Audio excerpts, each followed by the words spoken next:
ज्या ठिकाणी स्फोट झालेला होता त्या ठिकाणी आता अमित शहा पोहोचलेले आहेत।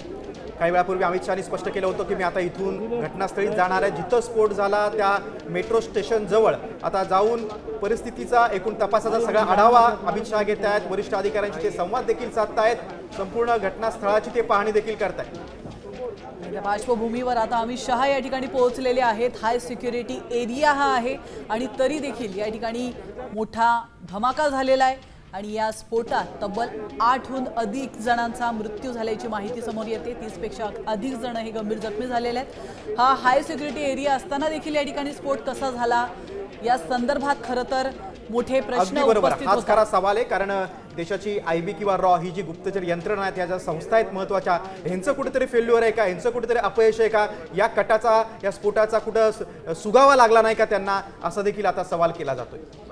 तर देशामध्ये काही तासांपासून काही घटना अशा घडत होत्या की जेणेकरून दहशतवादी हल्ला होणार आहे याची कुणकुण लागत होती। त्या पार्श्वभूमीवर खरं तर संपूर्ण भारतामध्ये जे मोठे मोठे शहरं आहेत, मोठे मोठे पर्यटन स्थळ आहेत, त्या ठिकाणी हाय अलर्ट लागणं अत्यंत महत्त्वाचं होतं।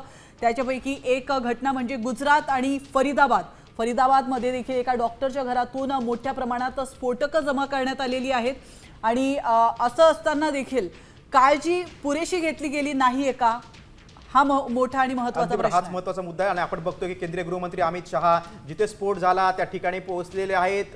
अधिकाऱ्यांशी संवाद साधून ते आता माहिती घेत आहेत, आढावा घेत आहेत।